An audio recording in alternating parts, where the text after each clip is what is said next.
Tu te lèves tôt, tu fais des heures, tu donnes tout ce que tu as, et pourtant, tu as cette impression désagréable de stagner, comme si tu courais dans un sable mouvant. Mais et si le problème n'était pas le manque d'effort? Et si ton énergie était tout simplement mal dirigée? Reste jusqu'à la fin, je vais te donner un test simple pour savoir si tu t'auto-sabotes sans t'en rendre compte. L'erreur fatale, confondre activité et productivité. Beaucoup pensent que travailler dur est égal réussir. Mais travailler dur sans stratégie, c'est comme pédaler sur un vélo d'appartement. Tu bouges beaucoup, mais tu ne vas nulle part. Un exemple, passer 10 heures sur des tâches secondaires sans jamais réfléchir à la vision long terme. Tu crois que tu avances, mais tu te tournes en rond. Pourquoi? On y vient. Le piège mental du mérite. Ton cerveau te dit, je mérite la réussite, je travaille dur, mais la vie ne récompense pas le mérite émotionnel, elle récompense ceux qui créent de la valeur, de la clarté et de l'impact. Tu veux mériter la lune, mais si tu ne lances jamais une fusée, tu ne la toucheras jamais. Et si ta frustration actuelle était une alerte divine, attends de voir la suite. Le cycle infernal. Travailler, s'épuiser, culpabiliser. Tu bosses, tu te fatigues, tu n'obtiens rien. Alors tu culpabilises. Et si tu bosses encore plus pour fuir cette culpabilité, résultat, burn-out spirituel. Tu ne crois même plus que le changement est possible. Mais il existe une porte de sortie. Et elle est plus simple que tu ne crois.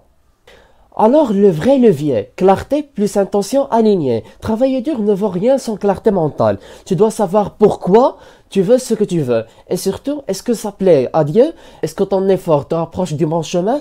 Je te donne un exemple. Beaucoup veulent de l'argent, mais sans savoir pourquoi ni comment le gérer une fois qu'il arrive. Tu vas voir dans un instant l'exercice qui peut débloquer tout ça. Donc tu refuses inconsciemment la réussite. Oui, il y a en toi des croyances profondes comme je ne mérite pas, si je réussis je vais perdre mes amis, l'argent me rendra mauvais. Résultat, ton sabotage permanent. Tu travailles dur pour échapper à ce que tu dis vouloir. Et maintenant, l'exercice concret pour briser ce schéma.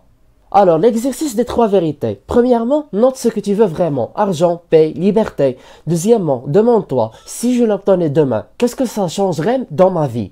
Troisièmement et dernièrement, observe ce que tu ressens. Si tu as peur, tu as trouvé ton blocage. Ce simple test révèle le frein psychologique caché derrière ton travail acharné.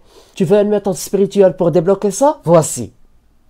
L'intention est le tawakkul, confiance en Allah. Rappelle-toi, Allah ne te demande pas de tout réussir. Il te demande de mettre ton effort au bon endroit.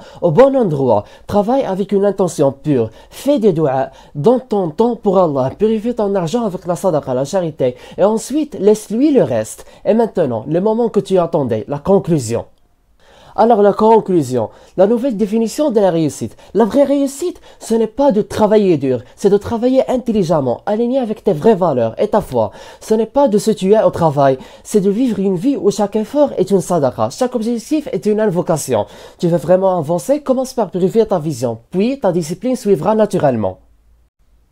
Dis-moi en commentaire, quelle est la croyance que tu penses devoir abandonner pour enfin avancer? Abonne-toi si tu veux des vidéos qui mélangent psychologie, foi et réussite. Et partage cette vidéo à ton ami qui travaille dur, mais qui s'épuise sans résultat. Et je m'interroge, comment es-tu intéressé à ce contenu sans que tu watches les vidéos précédentes dont on parle de la psychologie financière? Watch-les, c'est un héritage cognitif à l'humanité. À très bientôt.